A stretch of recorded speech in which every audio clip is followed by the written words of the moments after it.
Today, we have a heartwarming story about love, sacrifice, and the wisdom of our elders. Through this tale, we'll learn how our actions define us and why respecting others' experiences can shape a better world. While listening to this story, we'll also explore some new words and how to use them in sentences. So stay with us till the end and immerse yourself in this inspiring narrative. Once upon a time, in a remote village, there lived a poor young man named Isamu. He shared a small house on the slopes of a mountain with his elderly mother. The two survived by working on their small piece of land. Life was hard, but peaceful, and they found joy in each other's company. However, their serene life was soon overshadowed by a dark decree.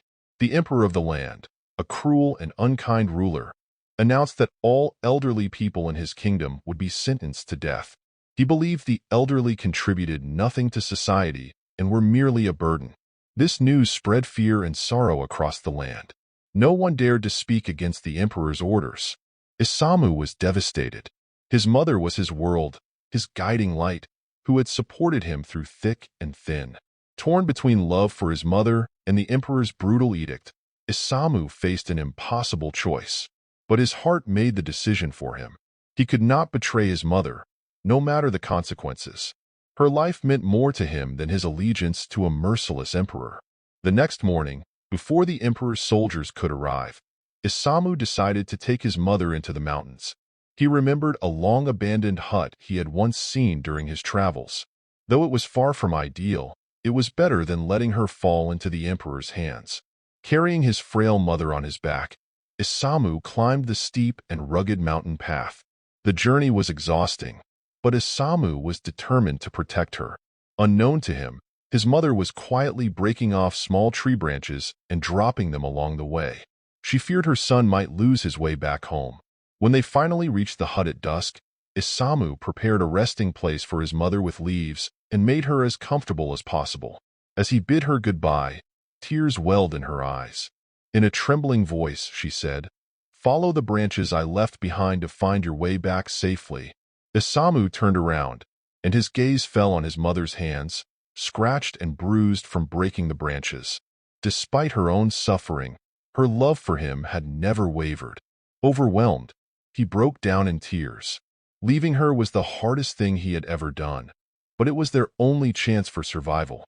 Every day, Isamu climbed the mountain to bring his mother food and supplies, all while continuing his farm work in the village. He did this tirelessly, risking everything to care for her. One day, the emperor issued a new decree. His subjects must make a rope out of ashes, a task that seemed utterly impossible. The villagers were baffled, and despair swept through the community. Isamu shared this challenge with his mother during one of his visits. After pondering for a while, his mother said, "Make a rope out of straw first, then lay it on a flat stone and burn it slowly on a windless night. The straw will burn away, but the ashes will retain the shape of the rope." Following her instructions, Isamu created a perfect ash rope and presented it to the emperor's soldiers the next day. News of his success reached the emperor, who summoned Isamu to his court. Astonished by the ingenious solution, the emperor asked, "How did you achieve this impossible task?"